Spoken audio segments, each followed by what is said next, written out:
Welcome to Gamecock Pod Live. For the next 3 to 4 years, I'll be committed to the University of Gamecock. This is Rodgers again to the 25, 20, 15, 10. Rodgers scores! Jackie Bradley Jr. delivered for the Gamecocks. Lost it up, looking for Kelly. Touchdown! Can you believe it? And South Carolina is sending shockwaves through the SEC. Frederick lays it in at the buzzer. That's a win! Unbelievable! I don't believe it! And now, live from Studio 54 of the Gamecock Pod Studios, here's the Cockfather himself, Keith Alsep.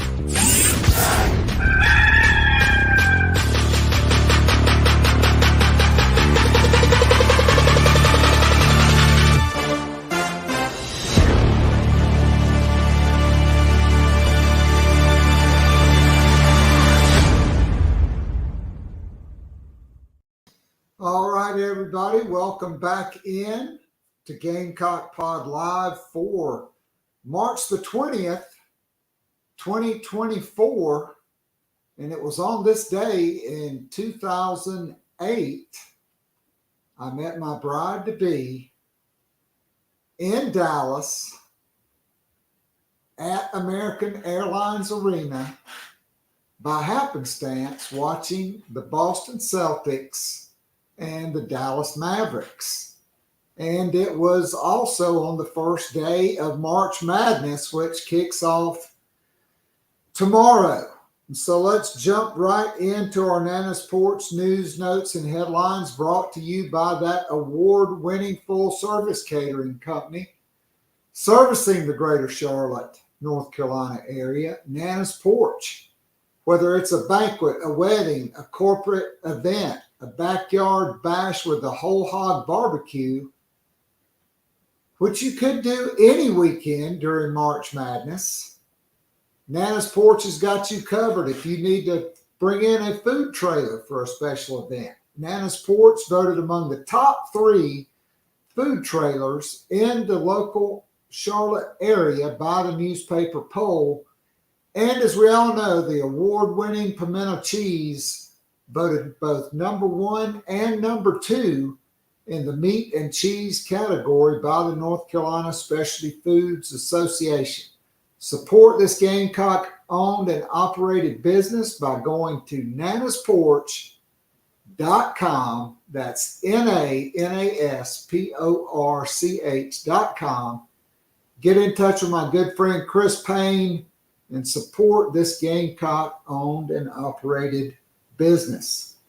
All right, Lamont Paris, no shock, named to a finalist for 2 more prestigious National Coach of the Year awards, named one of 20 finalists for the 23-24 Jim Phelan National Coach of the Year, and one of 25 finalists for the Ben Jobe National Coach of the Year. Ben Jobe coached for Frank McGuire at South Carolina. And when Frank had to take a medical leave of absence, Ben Jobe changed everything. Frank liked to walk it up, play 2-3 zone, score 60 points. Carolina was breaking the clock, scoring over 100 every game. He came back, McGuire's like, "What's been going on here?" He's like, "Oh, Coach, well, they don't listen to me. You're the man." But he got him to play different. So the Jim Phelan Award is named for the legendary bow-tied coach who spent his entire head coaching career at Mount St. Mary's University, leading them to 16 Division II NCAA tournaments, 5 Final Fours, and a national championship.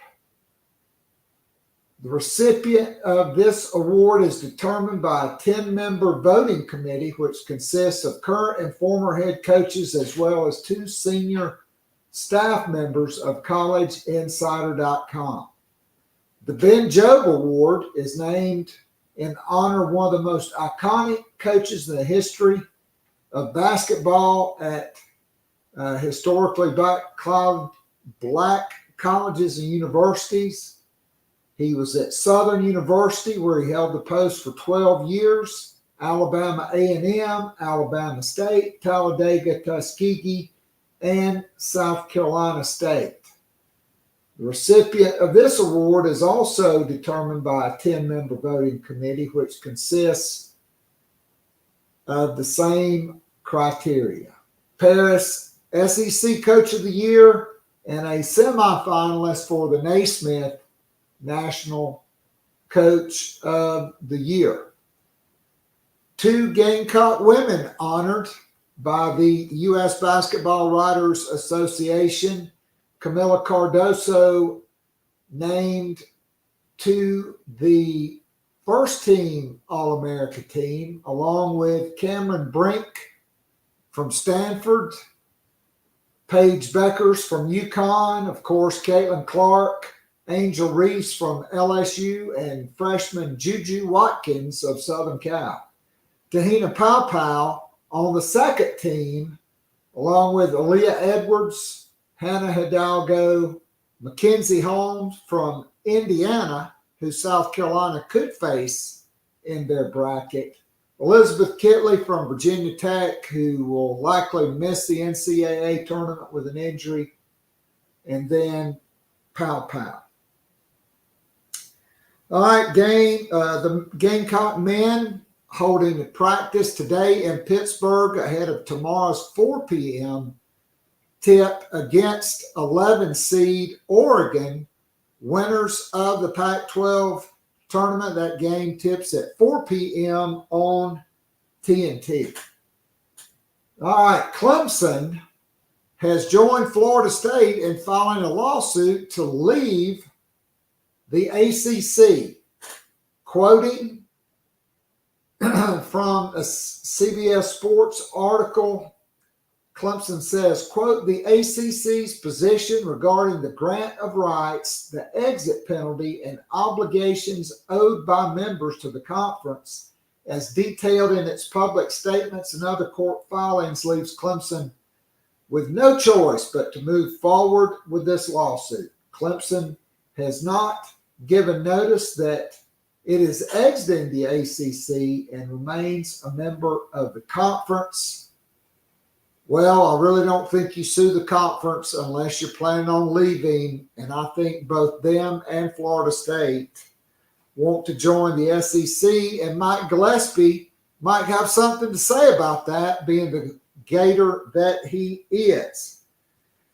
All right, Gamecock baseball scored 9 runs in the 4th inning en route to a 14-8 win over USC Upstate. Gamecocks are now 16-5 on the season and host Vanderbilt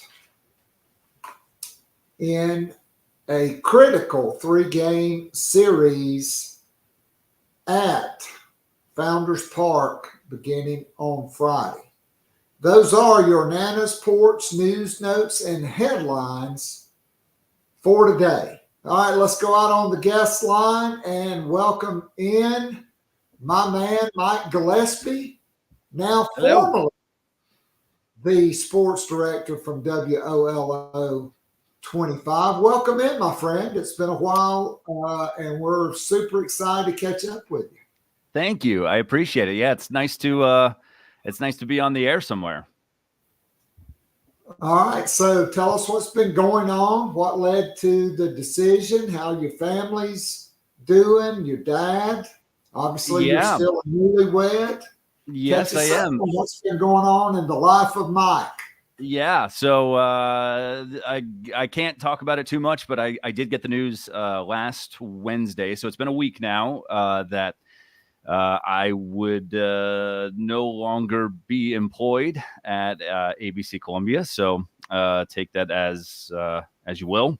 But so I can't talk about it too much. But it was definitely a little bit of a shock. But I worked my tail off there for 10 years, and I think I left it better than when I found it. And Tim Hill did the same thing. Tim was great at so many things that I wasn't. And then I came along with, being a younger dude and, helped sort of transition to the digital age and stuff. And so I've been enjoying life at home. I've been a dog dad to my 80-pound golden retriever. My wife is still working full time, and I'm hoping to collect unemployment now for the next couple months. All right. So are you starting a podcast? I don't think so. I like being a guest on podcasts. I don't know if I can, I don't know if I'm good enough to start my own. So I'm good with being on somebody else's podcast and letting them do all the work. Well, we certainly are glad to have you back on the podcast, and you've been a fabulous guest here. It's all right. So I really want to talk Gamecock basketball, but now you got Free Shoes University and Clemson both suing the ACC. Yeah. I mean, to me, it just seems like a play to blow up the grant of rights, to get that thrown out in court. Yeah. And I think by the time the new college football playoff contract kicks in 2026, and there's at least 14 teams, and the SEC is probably going to 9 conference games. I mean, from the Florida perspective, do you want to play 9 SEC games and then play Florida State as the 10th? I mean, I look at it from South Carolina's perspective. I mean, look, Florida State and Clemson are the 2 schools in the footprint that are the most like SEC schools, and regardless, they recruit like SEC schools. Mm-hmm. They have money. They have NIL. They have everything. They have national brands. And to me, I just think it makes sense. I mean, if I'm South Carolina, I want to play 9 SEC games, then play Clemson, then open the season against Virginia Tech or Georgia Tech or Florida State or Miami or whoever else that's, coming up, NC State. I think they got contracts with almost all of them coming up. Yeah. Yeah. I mean, it's going to be a very interesting year and a half here. And the process started a while ago, obviously, when, Florida State filed the lawsuit, and that was just the sort of the tip of the iceberg. I think I would be surprised if it is the SEC. I think Florida State, anyway, from the people that I've talked to down there, they are, I think, more interested in the Big Ten. And, a lot of people don't think about it from the TV perspective too, so the SEC, right, has the SEC network. That is a huge moneymaker for them. The SEC network already exists all over the place in Florida. So adding another Florida team really doesn't do much for that brand. Adding somebody like North Carolina or Virginia certainly does, because you can get that base package, that base cable package of the SEC network now in North Carolina or Virginia. And a lot of people sort of overlook that part of it, but I think that's a very crucial part of all of this. The Big Ten, right, does not have a footprint in the Southeast right now. So that's huge too. But yeah, I loved what you said a few minutes ago. You're not going to stay in a conference that you're suing, right? I'm not going to stay with an employer that I'm suing. Wait, what? Did I say that? Yeah. So anyway, it just doesn't make any sense to do that, right? So you're not going to stay in a marriage when you're suing the other person. It doesn't work like that. So, I mean, I think by the time this thing, really the playoff really does expand, it's going to be a whole new landscape of college football. It is anyway, but it's then going to involve Florida State and Clemson. And like I said, I wouldn't be surprised if it was actually the Big Ten. I mean, look, though, I could certainly see that. I mean, there would have been earlier rumors where there's definitely a lot of talk about that, mostly on Clemson's part. Yeah. But now, do you want to play in all three time zones? Right. You want to play go to Rutgers, go to California. Iowa. Yeah. Or go to Washington or California or Oregon. I mean, right. That's really a tough deal. Now I know, the Big Ten and SEC, they are the kings of the TV contracts, and now with this new college football playoff deal, every member institution from the Big Ten and the SEC will get an additional $21 million per year on top of what they're already getting.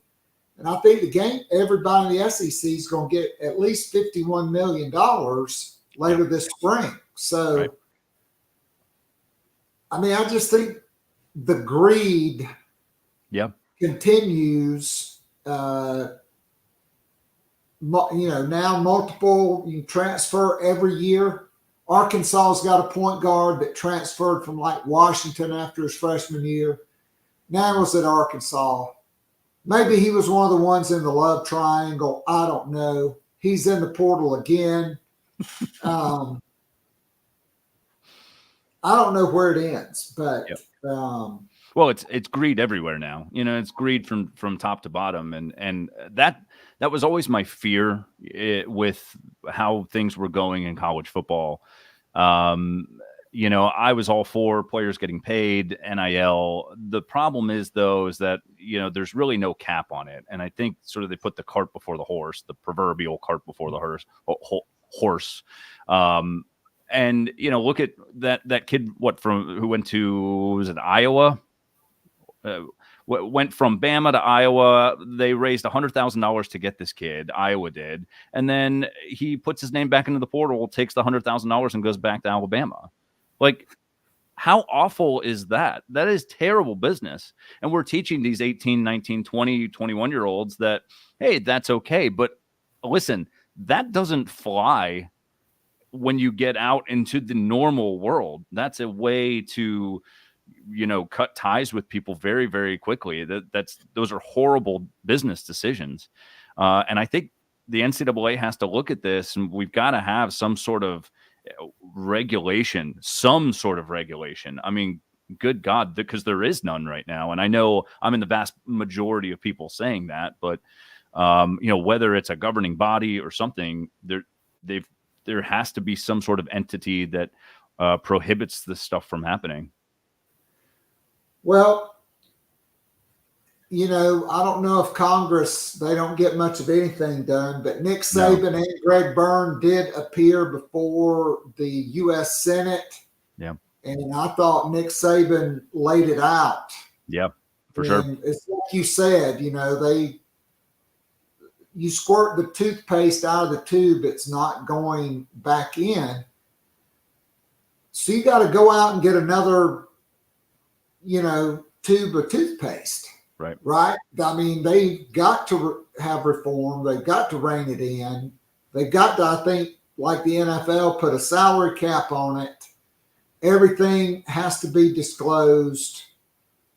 And so it's to be determined.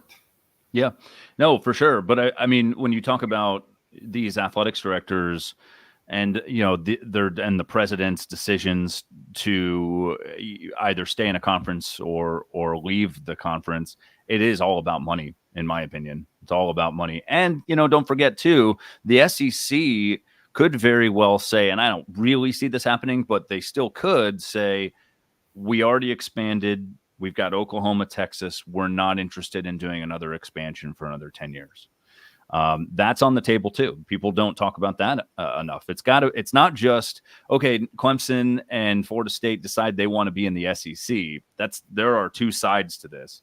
The SEC has to say, okay, fine. well, we're going to take you now and we're going to make it worth our while. So, there's that part of that too. And it could very well be that Greg Sankey says we're good. That what we like the way the product is right now. I don't know if I see that happening, but it very well could. Yeah, I think if you could honestly, you could get to 24 pretty easily. Certainly to 20 if you took Clemson, Florida State, and then you took North Carolina and Virginia. You could take Virginia and Virginia Tech. NC State and Virginia Tech. So that'd be 6. That'd be 22. I'm sure you could find a couple more. Maybe, I don't know, another Texas school and Louisville. We'll see. Yeah. All right, so here's what we can talk about. Okay, and the result is to be determined, but your thoughts on Lamont Paris and what he's done with this team in year 2, going from 11 wins to 25 wins, getting the first win in the SEC tournament since 2018, 13-5. And they really kind of gave away a chance to win the regular season, or at least a share of it, when they blew that 16-point lead to LSU. But 7 SEC road wins over Tennessee, over Kentucky. They beat Mississippi State twice, which to me is really impressive considering what Mississippi did to Tennessee in the SEC tournament. Mm-hmm. Ranked as high as number 11, finished ranked number 15 in the AP, 16 the coaches poll, the SEC Coach of the Year, and just remarkable. Yeah, especially when this has been talked about ad nauseum, but this team obviously was projected to finish last in the SEC, right? And you go from that, and that just also goes to show you how much the media actually does follow basketball, by the way. And I can say these things now because I'm not employed anymore, but they have these things in October, right? What are we talking about in October? We are fully ingrained in football. So these guys all of a sudden for 1 week make I'm talking media members, make the transition into covering basketball. Right now, there are a lot of reporters who know what they're talking about, but there are a ton in this conference that don't. And it's very clear, and it's put on display every single year. It was last year too. They've never gotten the thing right. I don't even submit anything, by the way. I don't even submit my opinion because it doesn't really matter, or I haven't in the past. I can't now, but to be able to take a group of guys and it almost like I don't want to say like a team of misfit toys, but it did kind of sort of feel like that at the beginning. That's like, okay, you've got some really good young talent. Everyone's saying great things about Colin Murray-Boyles, and then Michi obviously is coming back, and we all saw what he was able to do. But then there are just a bunch of pieces that just like, can they make a run? Maybe, NIT would be good. But when you're talking about wins over Tennessee, Kentucky, a Florida team that could do a lot of damage in the next couple weeks, Mississippi State twice, anytime you beat an NCAA tournament team twice in the same season. But I also think the thing that goes overlooked, yes, those wins are great, but you know what used to get Frank, right? The teams that he wasn't supposed to lose to, right? And so you're sitting there thinking, how the hell did you lose to Georgia in the SEC tournament? That doesn't make any sense. This team was top 4. This team was supposed to make a nice run, and they didn't. Lamont, those guys didn't really lose a lot of games that they were supposed to win. That LSU one hurts. It does. That's one that sticks out in my mind. That's probably the one. But other than that, it really, Georgia at the beginning of the season, at the beginning of the SEC season, but that one at home against LSU, I think stings the most. But for the most part, Lamont was able to guide the ship pretty steadily. And I think that's exactly what you want in a head coach anywheres. Get a few wins maybe against the teams that you weren't supposed to beat, but don't lose to the teams you're not supposed to lose to. And I don't think that gets talked about nearly enough.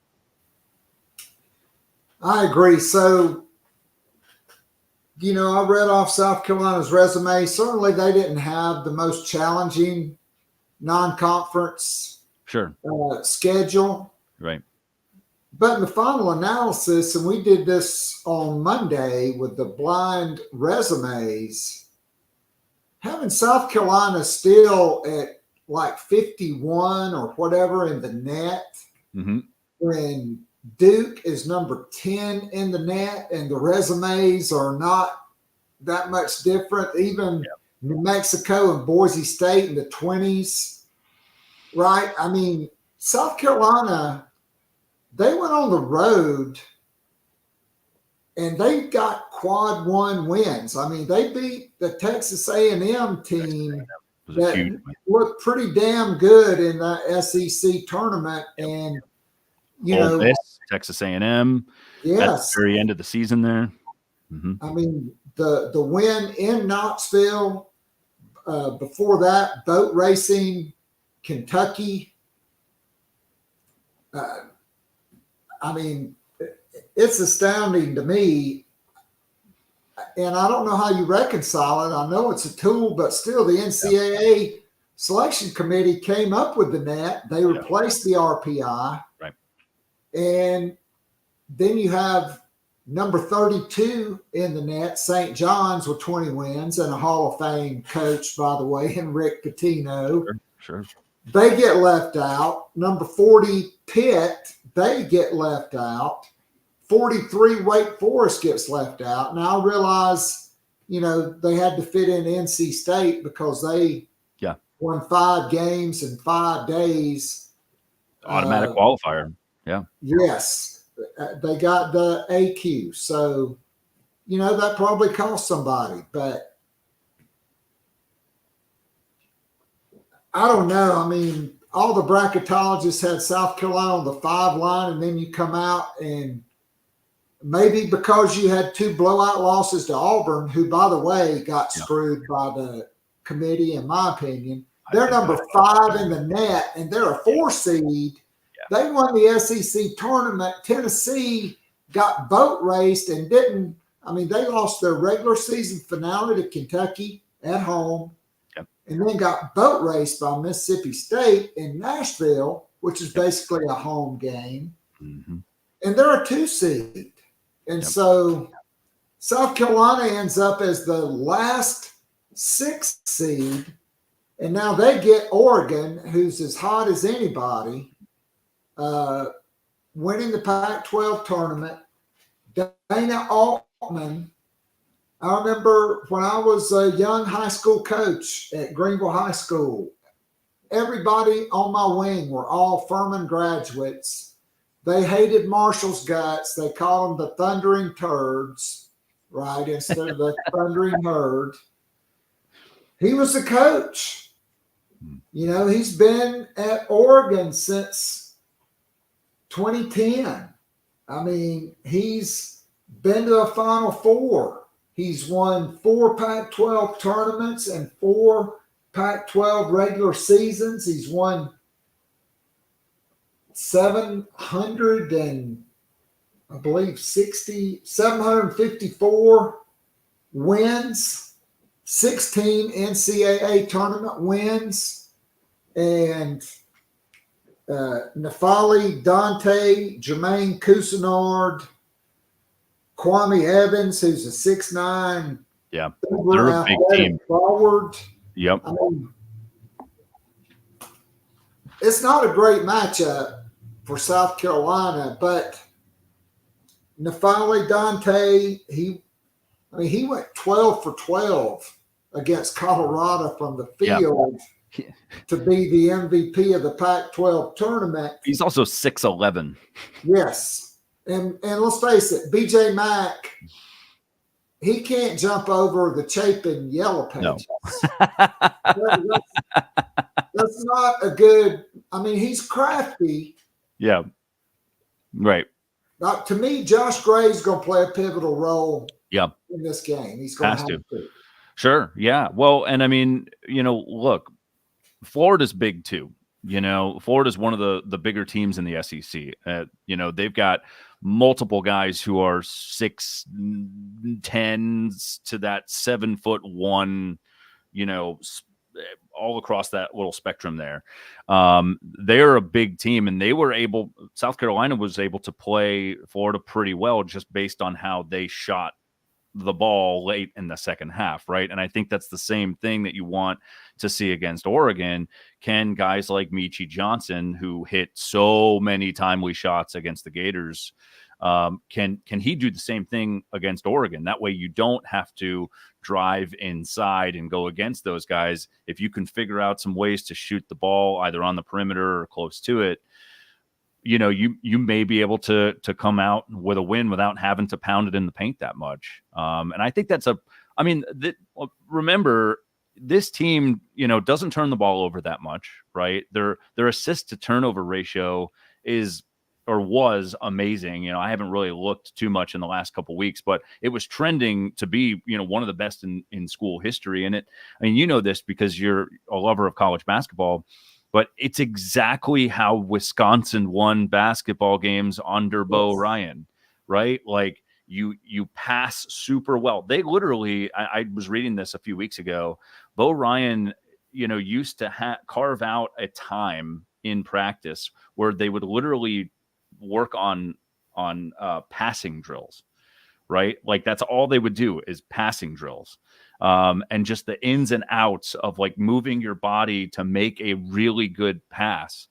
And, I think you're seeing the same thing under Lamont Paris, who obviously studied under Bo Ryan in Wisconsin, but, the efficient passing, low turnovers, high assists.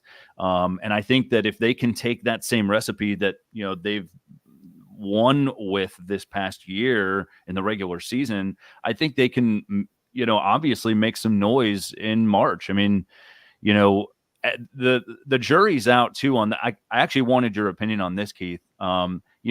Statistically, right, over the last 15 years, it's not in your favor to go deep into a conference tournament. Like when you're looking at NCAA tournament results, right? And now a lot of people will say, well, you kind of want to take the hot team in basketball and follow them into, but that doesn't necessarily translate. A lot of teams that wind up going far in their conference tournaments wind up getting bounced early, either in the first or second round. So, I know Gamecock fans kind of look at Carolina's performance in the SEC tournament, they say, wow, I mean, they got blown out by Auburn. It may not have been that big of a deal at the end of the day.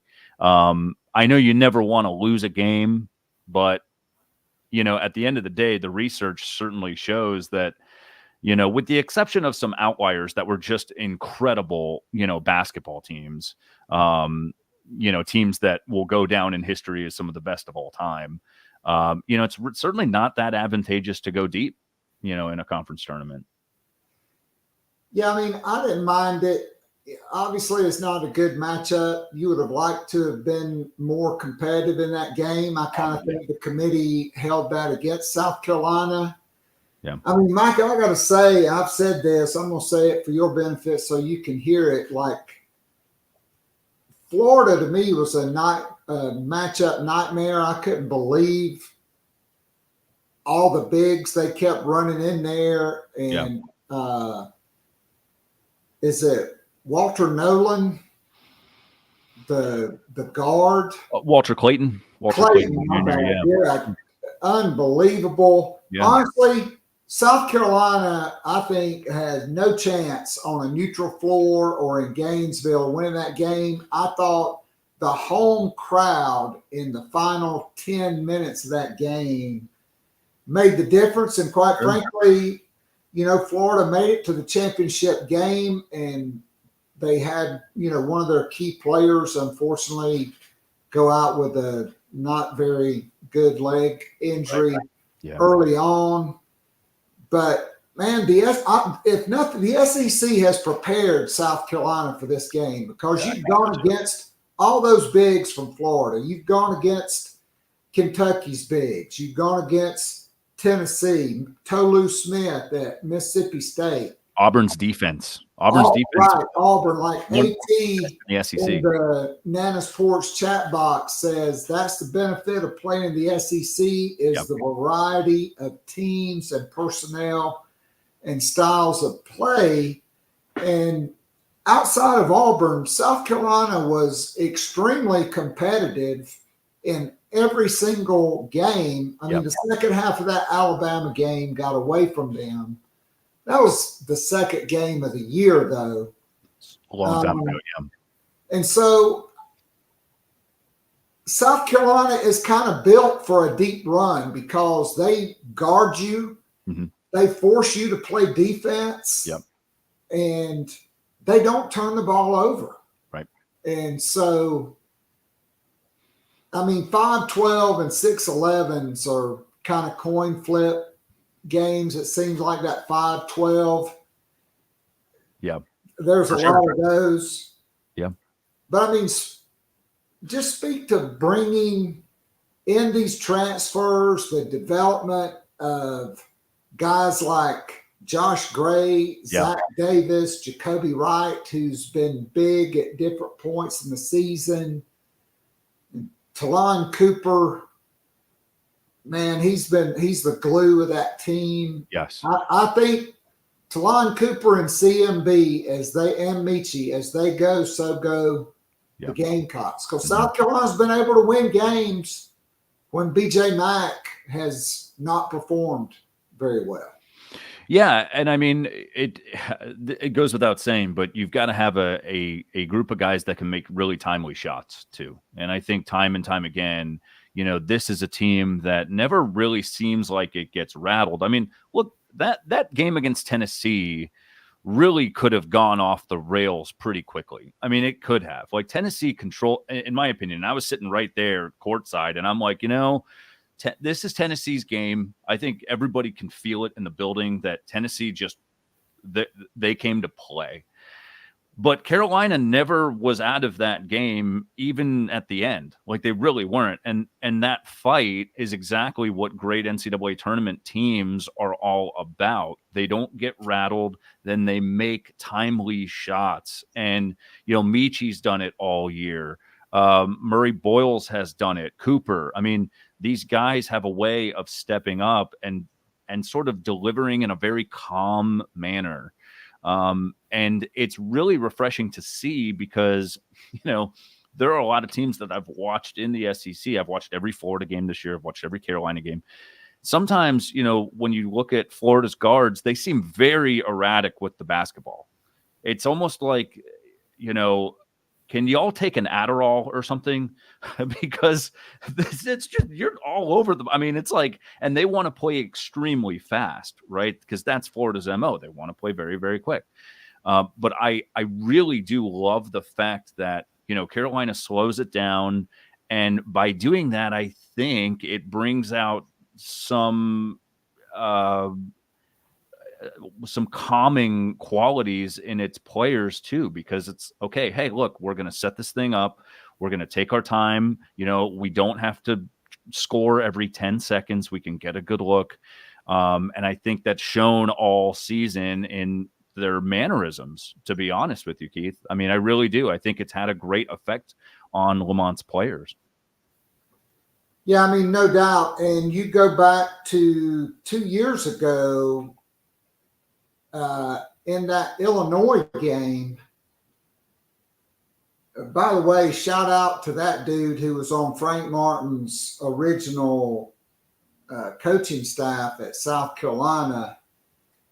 He has been unbelievable, but I mean, they went up against Kofi Cockburn, who's a mammoth guy, a lot like Nafali Dante, and Lamont Paris's team, they led for like 38 minutes of that game. Yeah. And they were clearly out-talented. I mean, Right. I think that was like a 3-14 game. Yeah.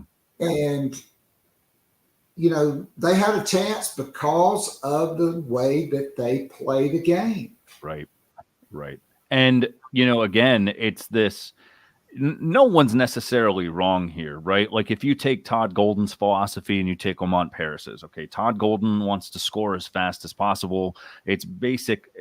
He says it's basic math, right? The more shots that you put up, the more points you're going to score. Okay, that's great. Well, Lamont, on the other hand, says, okay, now, but in those shots, there's percentages, right? And you have to get a good look here. And just because you're putting up a shot doesn't mean it's going to fall. And if it's not, this is just basketball 101, obviously, but if it's not a good shot, the chances of that basket going, or that shot going in the basket is pretty low. I really do like, especially in just his second year, I love that, you know, he's letting his players sort of take their time with things. And like I said, I think that's part of the reason why you've seen such a level-headed team. And this team went 12-4 on the road and in neutral sites. 12-4. I mean, that's insane. Like anybody who's betting this week on the NCAA tournament needs to look at how teams play when they're not at home, because there's a big difference there, right? One of the reasons why I'm like, can Auburn really get it done? And I was very skeptical before the SEC tournament because Auburn's one of those teams that's so freaking good at home, but on the road, not so much, right? So, but they were able to prove that they could win on a neutral floor at the SEC tournament. But when you look at teams that are really good away from home, South Carolina is right up there with the best. And in a really tough league, they were fourth best in the NCAA in that win percentage in, true away games and neutral court games. Fourth in all of the NCAA, fourth. And, you know, that to me is just coaching, right? That's all about coaching, getting your guys in the right, you know, position, getting them comfortable, going on the road, getting in a routine, a schedule, you know, being communicative with your players when you're on the road. So that to me is probably the best.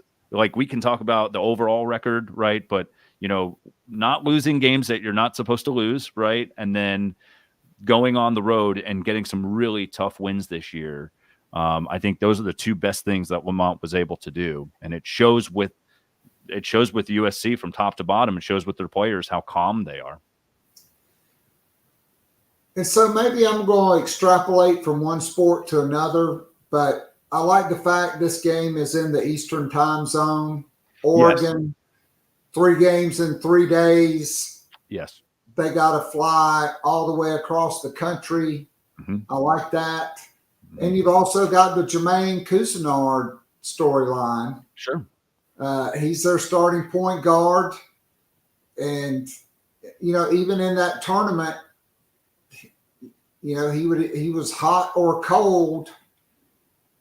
I don't know that Oregon has been defended the way that they are going to be defended by South Carolina. Now, my guy Mick Cronin, UCLA, the first round, not his best team, right. Clearly. 68-66. So yeah, I like that. But on the other side of the coin, I think the X factors are you got to have good Meechie Johnson, not 1 for 11 Meechie Johnson. Right. And you need good Miles Studi as well off the bench. I think they start Zach Davis. He's been playing really well since he quit trying to be just a 3-and-D guy and started going to the basket and using his length. To me, those are the keys. And then, you know, if CMB or BJ Mack can get Dante in foul trouble, I don't know that Oregon – I mean, I don't know. It's hard for me to watch Oregon basketball. Their floor – is it really brings on a vertigo attack for me. I just can't watch it. So I haven't watched a ton of Oregon basketball, but they were not an NCAA team when they arrived in Las Vegas. They had to win it Right. to get there. South Much like Carolina, NC State.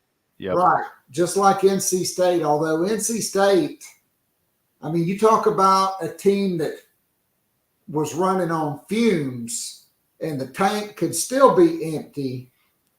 NC State, and I'm sorry, DJ Burns was unbelievable, the Rock Hill native.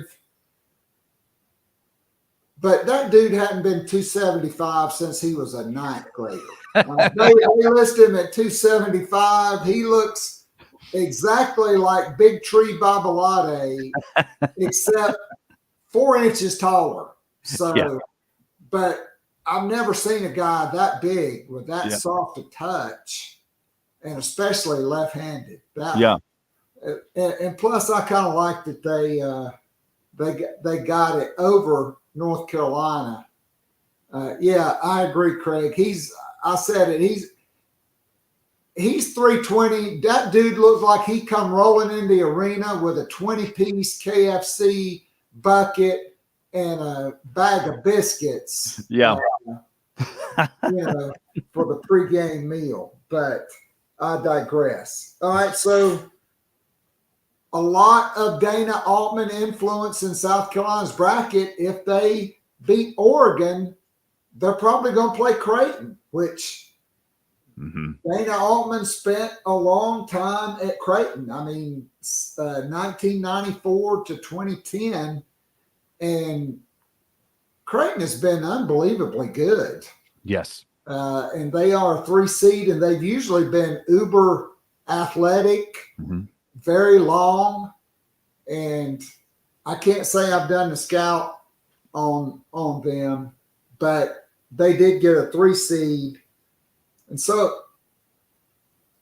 not a power 5. I mean, I guess they're kind of in a power 6 because they are a basketball program.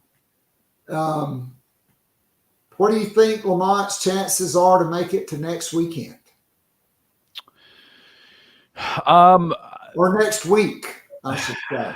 That is a very good question. I like Carolina against Oregon for, a few of the reasons that we already mentioned, right? I mean, Oregon having to travel, all the way from West Coast to East Coast. I mean, that can't be overlooked. It's going to be a very early game for them. It's going to, 4:00 for Carolina, 1 p.m. When was the last time Oregon played a 1 p.m.? Maybe they did in the Pac-12 tournament. I'm not sure, but it seems to me like their games were a little later. So, I mean, that's pretty early in the day. And, USC has played so well on the road. So I like USC against Oregon. I would take that. Creighton seems like one of those teams that could make a very deep run this year. They're super balanced. I don't know if I like that matchup for USC, but again, there were a lot of matchups that I didn't love for USC this year that they wound up taking. Kentucky, Tennessee, Florida. Those 3 teams right there. I didn't project Carolina to beat any of them, and they did. So it's sort of find a way and. Things that never go old, man. I mean, this in basketball. If you can play really good defense, you got a shot. And, look at, Frank. I mean, that 2017 team, right? I mean, they had a guy in Sin who just was playing out of his freaking mind. But they also clamped down when it mattered most and held these, high scoring offenses and kept them in check. So, I think if you play really good defense, you have a chance. And that's what USC's been able to show all year. So I know that's a kind of dancing around the question, but I would pick USC to beat Oregon and then probably lose in the second round, to Creighton. But, again, I've been wrong a lot this year. So. I mean, I can't wait, and I hope they do get to play them. Yeah, right? I do too. You definitely hope Saturday afternoon Gamecock fans everywhere are watching the Gamecocks play. I mean, I'll take it. All right, so for sure. More remarkable, Lamont Paris or Dawn Staley losing all 5 starters and 3 reserves from an undefeated team and becoming only the second Power 5 program to UConn to have back-to-back undefeated regular seasons, 47 consecutive SEC regular season wins, and a 58-game home win streak. And for the 3rd year in a row, they're the number 1 overall seed, and they would have been as well in 2020 had that tournament been played. And so for the last 5 years, and Dawn Staley has been to the Final Four each of the last 3 seasons. Yeah. She's got another perfect season. Is that more remarkable than what Lamont Paris has done, considering who they lost? Yes, I think so. And that is pretty crazy because there's not much that's better than what Lamont Paris was able to do with that group of players this year and their low expectations. I think it gets overlooked because of the fact that Dawn Staley is so successful and that program just keeps rolling. And, it's almost expected at this point. And that's, truly a feather in her cap, right? I mean, it really is, right? Like that is, and she'll take that any day. She'll admit that she wants that. She expects that for her program. She expects these expectations for herself. But yeah, to lose all 5 starters and to also go through the schedule that they had this year. They played, let's see, Notre Dame and Paris, by the way, so nowhere even close to home or in their time zone. They knocked off Maryland. They knocked off UConn. They beat Tennessee barely, but they did, twice. 3 times. 3 times. That's right. 3 times. Utah in Connecticut on a neutral floor. Yes. I mean, these wins were extremely impressive. It's not like they had an easy schedule at all. So I gotta say that's even more impressive. I mean, anytime you can go undefeated, right? I mean, there's nothing better than that. So they'll have a chance to really claim the ACC championship because they won at North Carolina, at Duke. yeah, they both raced Clemson, so they're 3-0. They could face North Carolina again in the second round.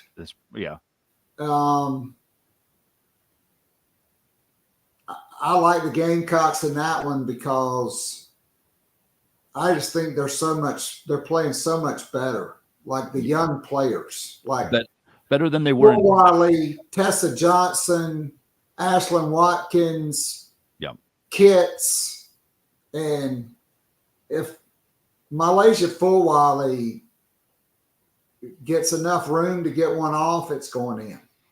Yeah. Well, and I meant to say Pow Pow. Oh, Tahina Pow Pow. Yeah. Well, and Fulwiley. I mean, she's not like I wouldn't say the greatest pure shooter right now. Right. She's also just a freshman. I mean, and what she's able to do with the darn basketball is just beyond me, man. I mean, I like some of the plays that she makes and she was doing it in high school. We covered her in high school. And I remember thinking when she was like in 10th grade, I mean, she was doing like fake behind the back passes and going up with the finger roll. And I'm like, you're 15. How are you doing this? But it's just sort of in her DNA. She's always been that way. But yeah, Tahina Pow Pow, it was nice to see her start to make some shots there at the end against I think it was Tennessee. Wasn't it against Tennessee late there? I believe it was. Yeah. Sorry, that seems like so long ago, but but you're right. I mean, you can't leave her open. She is the by far the biggest 3-point threat on that team. But, a lot of people aren't really talking about this because I don't know if it's really going to matter. But, Cardoso is going to be out. Dawn Staley confirming that this week. That's big-ish news, I guess. I don't know. I mean, she's the leading scorer, right? So it's the story. And ESPN's going to obviously touch on it during the telecast. But at the end of the day, right, like, the last 5 first-round games, USC's won by an average of 30. Yeah, so tonight, Presbyterian plays Sacred Heart for the right to get boat raced by South Carolina on Friday. Right. Like, I don't think last year was at Norfolk State. I don't think they scored in the first quarter of that game. Yes. And by the way, South Carolina did play Presbyterian on December 16th. The final score was 99-29. And South Carolina held the ball for like the last 2 minutes to not score 100 points. Yeah. So, and it's a super classy. 70. 70. Okay. Not 30, not 40, not 50, 70. not 60. Yeah. 70. Now, the 8-9 game, you know, you got North Carolina, Michigan State, Indiana, and Oklahoma. Oklahoma is sneaky good. They beat Texas twice. Yesterday we had on a live stream, we had NCAA Women's March Madness. We had Corey Diaz, who covers LSU. Yeah. He covered the Gamecocks for the Greenville News. Emily Adams, who now covers UConn, who covered the Gamecocks, and Peyton Titus from Go Gamecocks. Yeah. And, you know, there was a poll, anonymous, and Oklahoma's coach, Indiana's coach, Florida Gulf Coast. You want to draw up an offensive game plan, all of those coaches got votes. Dawn Staley dominated the defensive game plan. I bet. I think it was Gino, the coach from Oklahoma, and somebody else got 4. On the defensive game plan, Dawn Staley, 12 votes. Yeah. But to me, it's not the starters. Obviously, they will move Ashlyn Watkins in the starting lineup, just like they did when Cardoso was out. Playing with Brazil. They rested her, or when she was in Brazil. I thought Ashlyn plays better as a starter. She doesn't get into quick foul trouble as a starter. But after that first round, Cardoso will be back, and then good luck, because then they're bringing in Ashlyn Watkins off the bench. They're bringing in Full Wiley and Tessa Johnson, who, by the way, led the team in three-point shooting in the SEC. And Sanaya Fagan, all McDonald's All-Americans. Right. And so, to me, it's not just the starters, but it's the second wave for South Carolina. When you look at their opponents, other than Texas, nobody else plays 9 players as many minutes as South Carolina does. It's usually 7, maybe 8, like LSU. Yeah. Okay. Stanford, not incredibly deep. Notre Dame, another injury. Okay. Olivia Miles not playing. They are the 2 seed. And so last year, we all thought it was basically a foregone conclusion South Carolina would win the national championship. They didn't, because all it takes is one lousy officiating crew, or one player twisting their ankle, or one player getting in foul trouble. Sure. But is this the team that came in the season without the expectations? Can you see this team cutting down the nets in Cleveland? Yes. Yes, 100%. Now, would I be surprised if, that first loss came somewhere in the NCAA tournament? I wouldn't be as surprised as I was last year. When they lost to Iowa, I think everybody obviously was very, very surprised, because that team was deep. It was talented. I mean, one of the most talented rosters in the history, that Dawn Staley might ever have, to be honest with you. I mean, that roster was just loaded. But again, Caitlin Clark was just she's just a different beast. I mean, she's a different animal. And, that's what it takes too sometimes in March Madness, a guard getting really, really hot from everywhere. But yeah, I think at the end, I could totally see USC cutting down the nets just because of their depth. I think that's the biggest part of this team is, they wear other teams down over time, and you see it, like even the best of the best in the SEC this year, they were able to hang right in 3 quarters, and then all of a sudden it just, they don't have the fight. They don't have the strength because they're not fresh, because there are only 6 or 7 players, whereas, Carolina's playing, 10 or whatever it is. So, yeah, I mean, I think just their depth alone, and of course their talent. But, I think that they just sort of impose their will, as Dawn Staley would say, on their opponents. And good luck, good luck, because it's tough to run with them. I mean, when they get out in transition, I mean, it's a thing of beauty, man. It really is. That their transition game is just, it's almost perfect. It's almost too perfect, so along with that, their efficiency there, and then their depth, I think, yeah, they can totally win the whole thing. I mean, I honestly, I don't, maybe you think there's a team out there right now that could beat them. I mean, maybe Iowa, maybe again, I don't know. But again, we broke it down yesterday.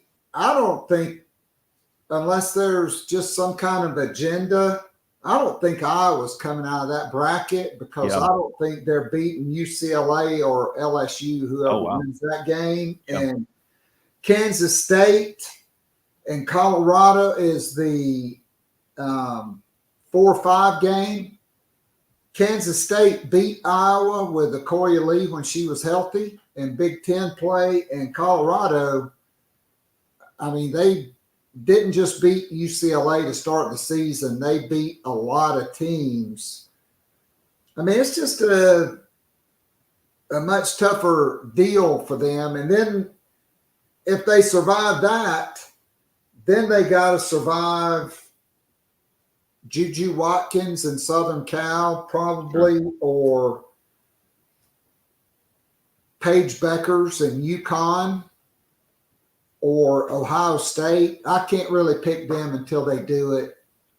They never live up to expectations. Right.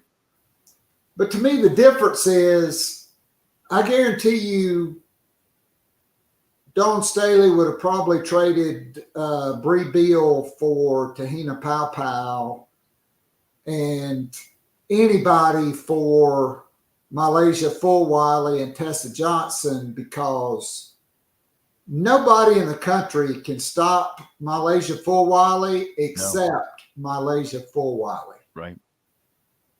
She locks you down because she's finally, after getting yanked out of games in December for 3 minutes, after 3 minutes for not playing defense. Right.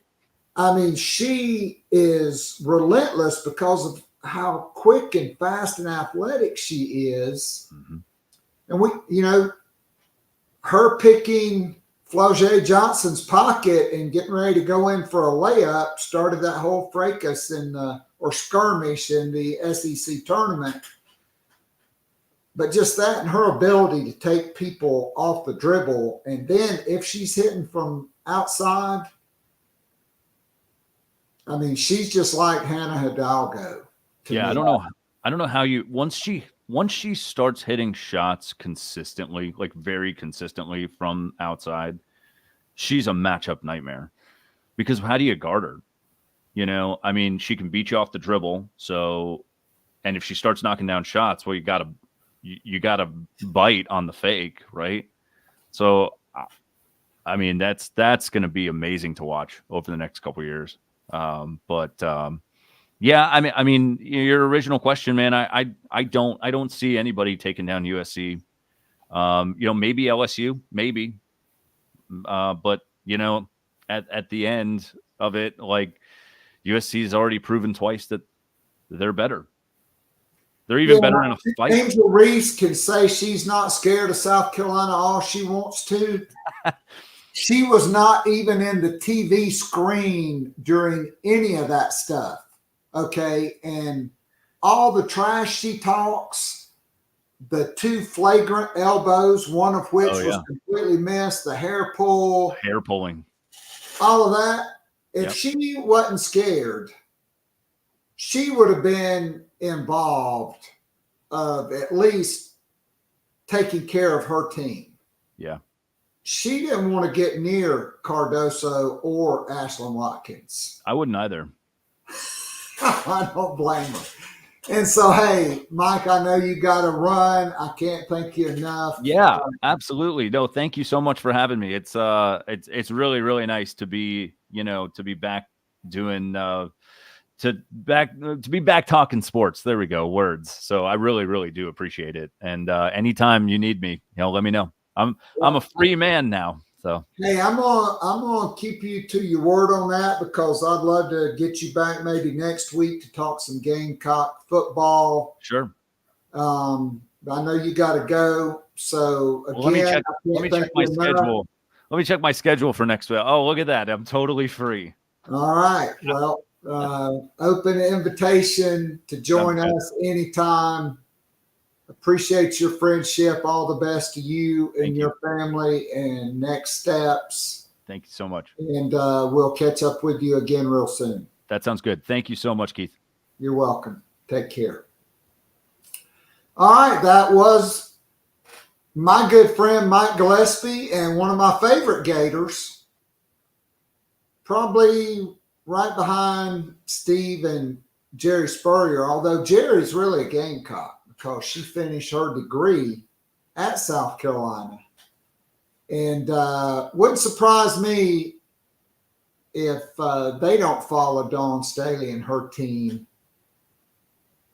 I don't know if they'll go to Albany, but wouldn't shock me to see them in the stands this weekend in Columbia or in Cleveland for the Final Four, because Jerry and the head ball coach love Dawn Staley and the Gamecocks.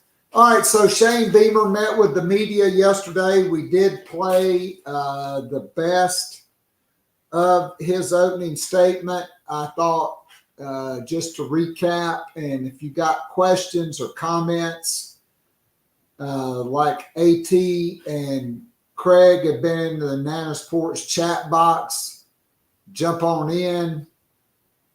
I thought some of the more interesting things were, one of the things that was a major concern from the players' perspective was they were working their tails off, and then they go in on Saturday and their opponents are all bigger and stronger than them. Well, Shane Beamer made it a point to mention that his football team has gotten bigger, stronger, faster. They made a lot of progress. I thought that was interesting for sure. Obviously, you're coming off a disappointing season. You make some changes on your coaching staff. You replace a god-awful running backs coach and recruiter with Marquell Blackwell, who's been a coordinator, who's coached Kareem Hunt and Quinshaw Judkins, and been around some of the best offensive minds in college football. Dana Holgerson, Lane Kiffin, Jimbo Fisher, and Bobby Petrino at Texas A&M, although that was kind of dysfunctional because Jimbo wanted Bobby Petrino to run Jimbo Fisher's offense, not Bobby Petrino's offense. To be determined, Mike Furry coming in after the departure. When did Mike Shula come on board? Is he an analyst? I know there was some folks that were commenting about South Carolina getting some big-time analysts. Maybe that's a Dowell Loggins connection. I do know that both offensive coordinator Dowell Loggins and defensive coordinator Clayton White met with the media. I have not read that. That will be tomorrow's podcast, along with maybe some Final Four predictions. We'll get to that. But bringing Sean Elliott back, I think obviously getting a guy like Joe DeCamillis to replace Pete Limbaugh is huge. Pete Limbaugh, I didn't know that you could get a better special teams coordinator. And Shane Beamer proved me wrong, and he did. Losing James Coley, I don't know what the fallout, what the change in that will be. You know, I know losing Mike Bobo to Auburn and hiring Marcus Satterfield was not good for South Carolina football.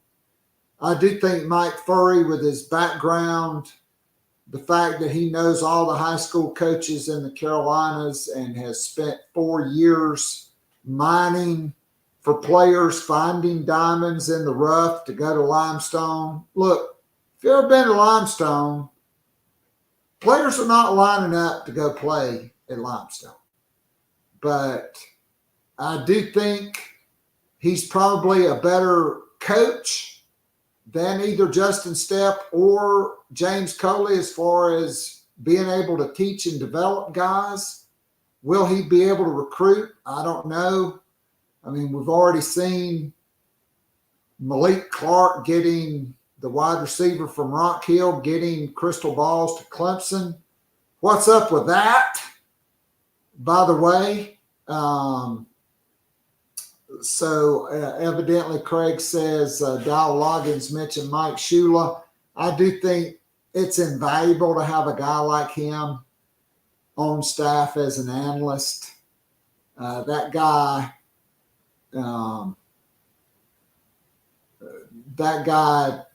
he didn't win enough at Alabama, but you know, he left there. He coached in the NFL for a long time. His dad was one of the greatest NFL coaches of all time. So, you know, I think that's a great get. I mean, quite frankly, I wish Clayton White was hiring somebody like that.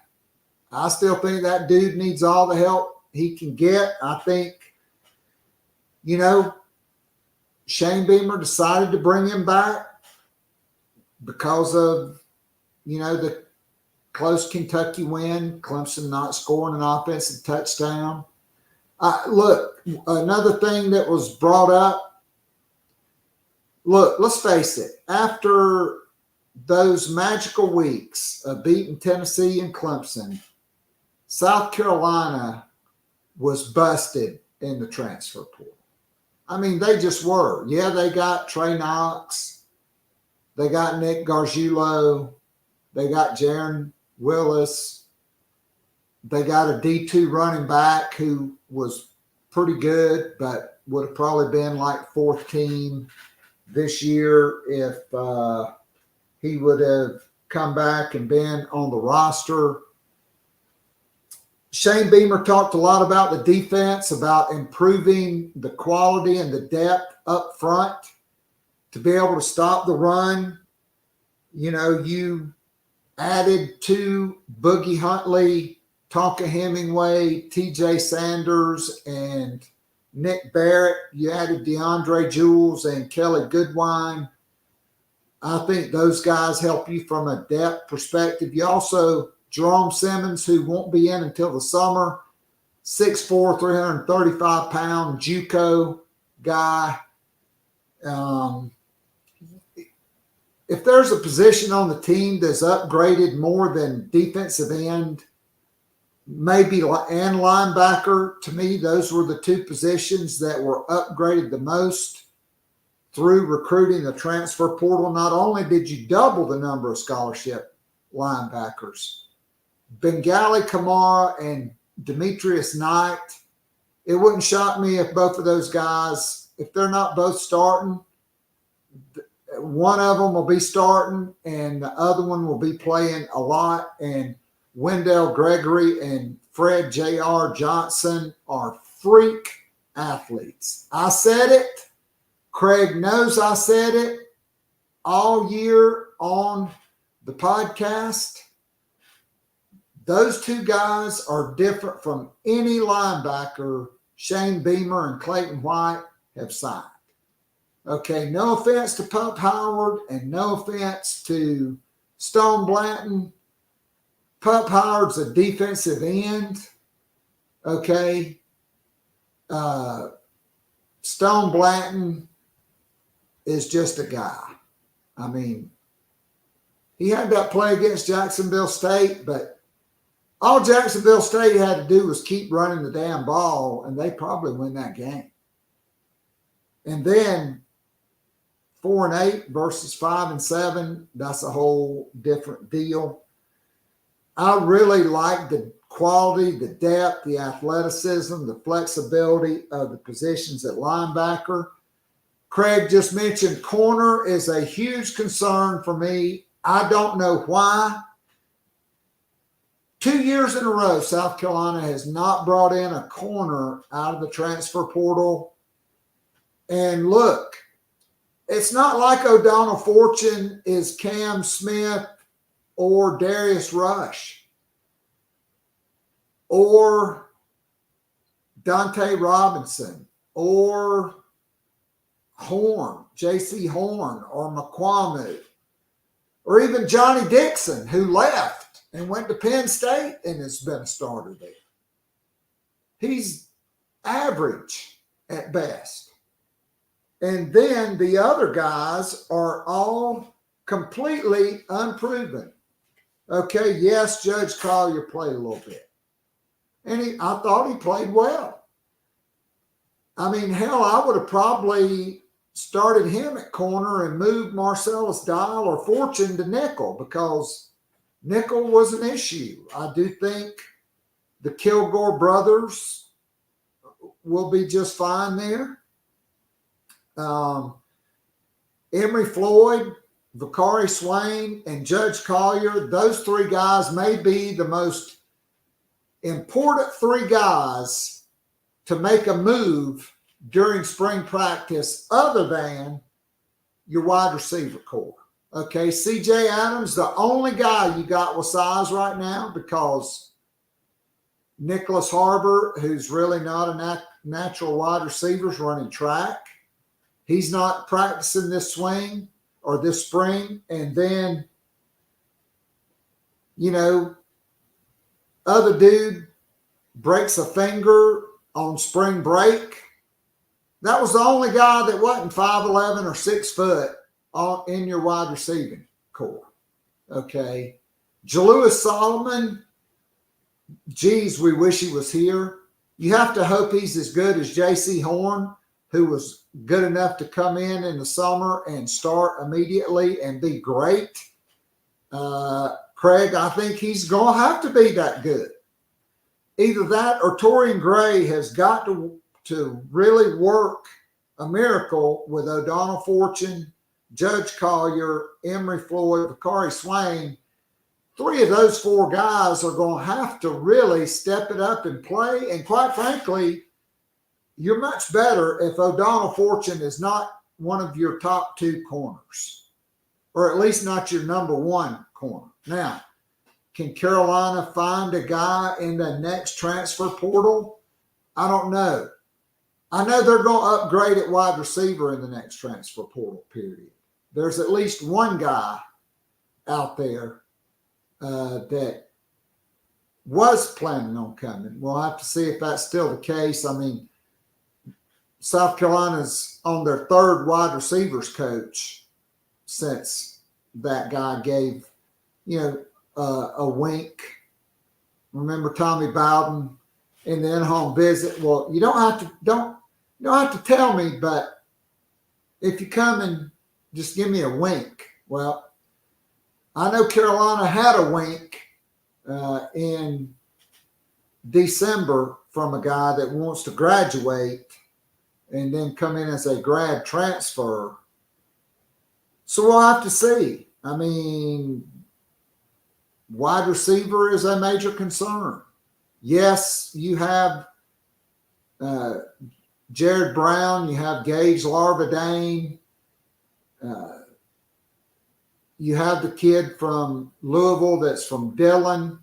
You got Tyshawn Russell, who played some. Okay, but Caldwell from Rock Hill, he really needs to step it up. Okay, Kelton Henderson really needs to step it up. Can Mazeo Bennett or DeBron Gatling step up enough? Is it another transfer? I don't know. I don't think South Carolina's receiving group is set because Harbor's not going through spring. And I do think there will be more additions in the spring transfer portal period. But corner is a major concern.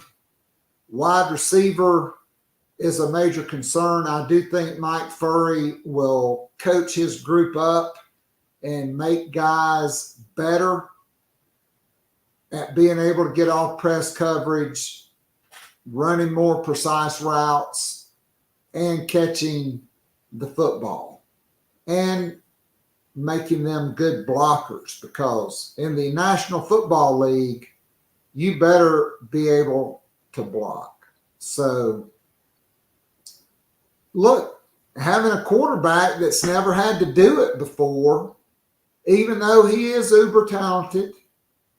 I mean, what happened? Spencer Rattler made it through without ever getting injured because he was not a running quarterback. You brought in Sean Elliott. Your offensive line should take a big jump.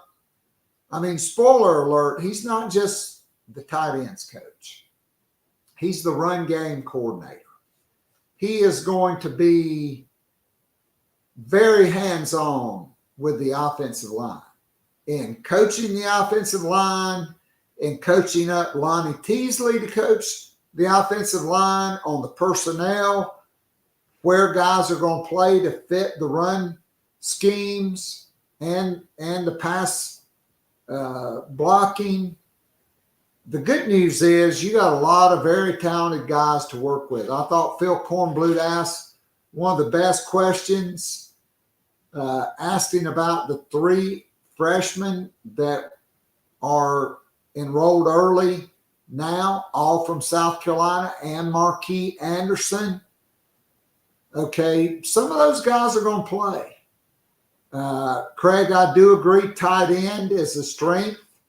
And thank goodness Trey Knox is gone, because that's my only beef with Dowell Loggins, other than having not a really good plan against Clemson.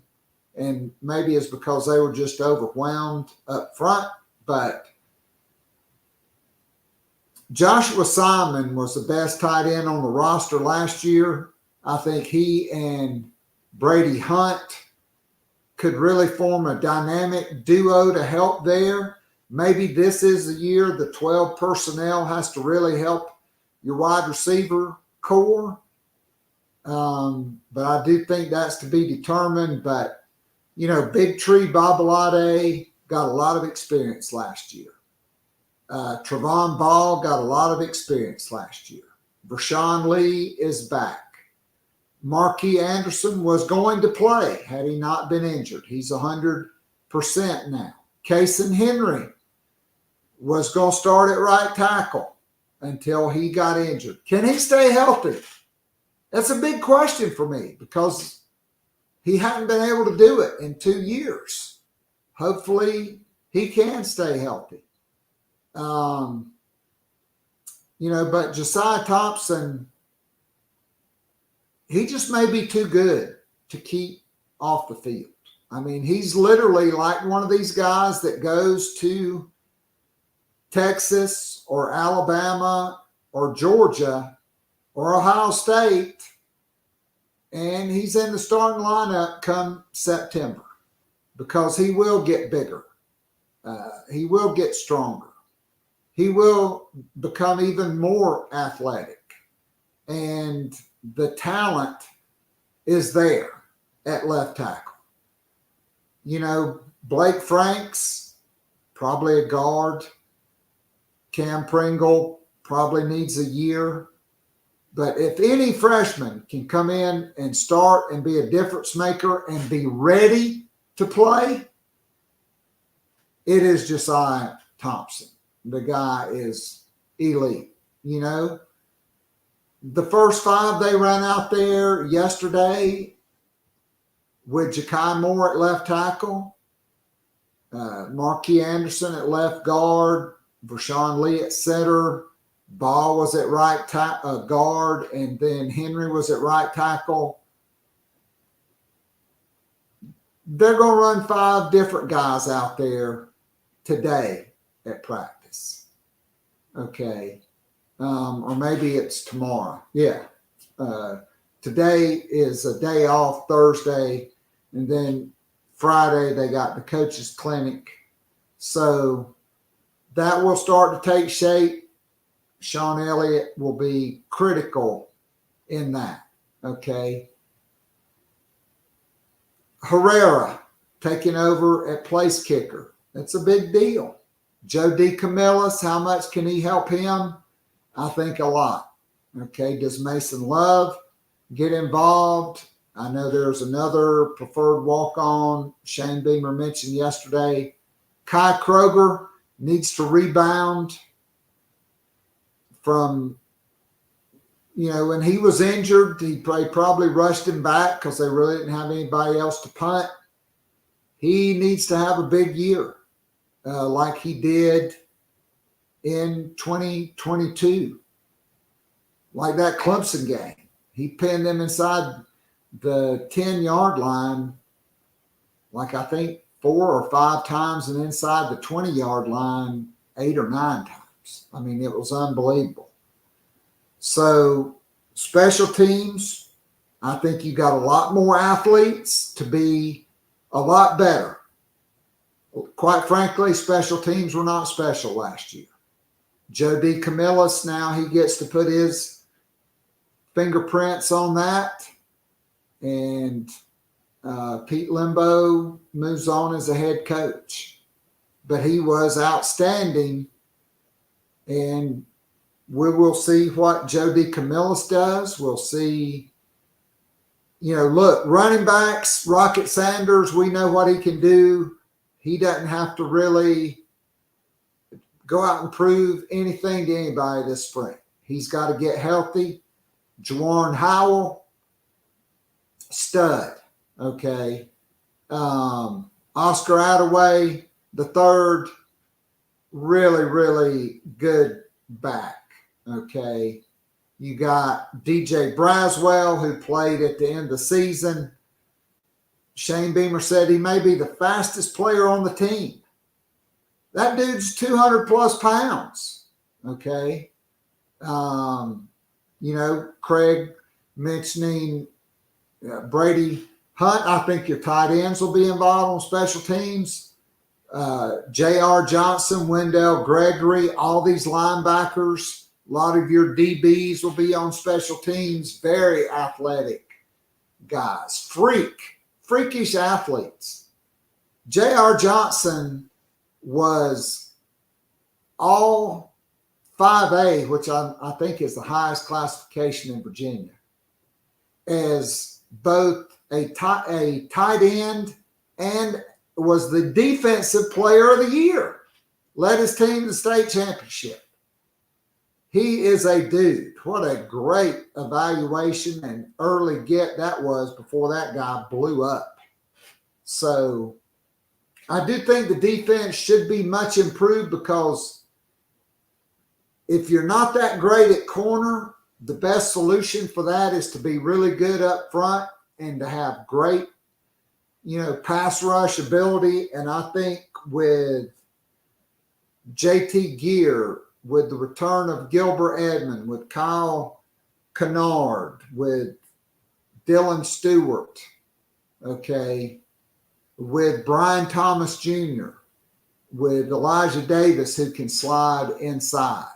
I think, you got a great Rabbits package, and who's to say Wendell Gregory or J.R. Johnson's not one of those outside four guys, or Jaron Willis, quite frankly, because he can load it up with speed guys. South Carolina's defense is going to be critical with a new quarterback, with a freshman quarterback. There's going to be a lot of dual threat. There's going to be a lot of zone read. Okay. You got to be able to run the football. And so we will see exactly what happens with that. So tomorrow we'll get to the coordinators. Nickel and safety will be fine. You got Spalding back. He's healthy. Oh, I didn't even mention Mokaba, who Beamer said should be fully healthy by the spring. If you could just get the type of season from him you got a couple of years ago from Sherrod Green, that would be awesome. You got the Kilgore brothers and David Spalding. You got Nick Emanwari, DQ Smith. You got other guys at safety. The depth should be great there. Corner, a concern on defense. Wide receiver, a concern on offense. And quite frankly, that's why Justin Stepp is no longer the wide receivers coach at South Carolina, because going into year 4, because of recruiting and the transfer portal, it's inexcusable for South Carolina's wide receiving core to be this inexperienced, period. And I'm a Justin Stepp guy.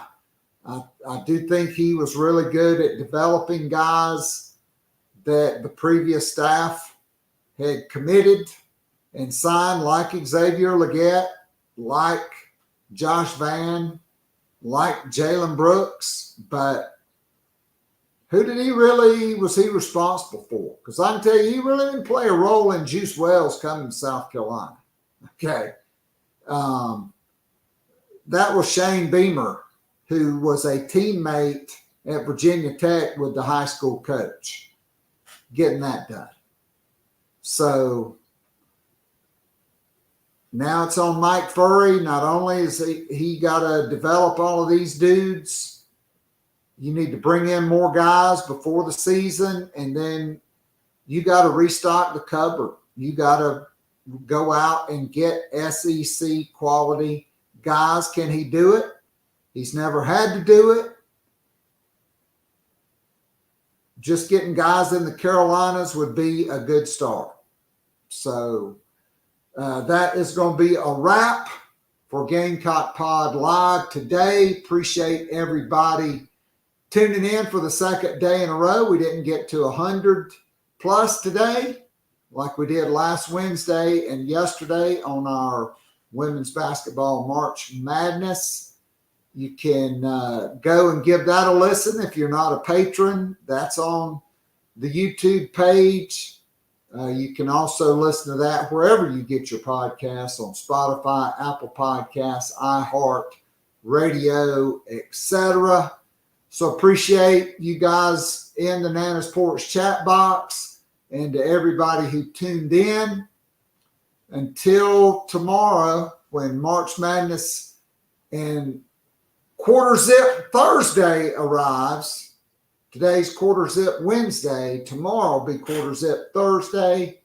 Then Friday, you got the women. Hopefully, you've got the men on Saturday and the women on Sunday. And today will be the last day without Gamecock men's and women's basketball, at least through this coming weekend. And We hope both of them are in the Final Four, and we're hoping one or both of them's cutting down the nets. That would be remarkable as well. So until tomorrow, this is Keith Alsep saying, go Gamecocks. God bless you all, and I'll be back tomorrow on Gamecock Pod Daily with the best from Dowell Loggins and Clayton White. I am out of here.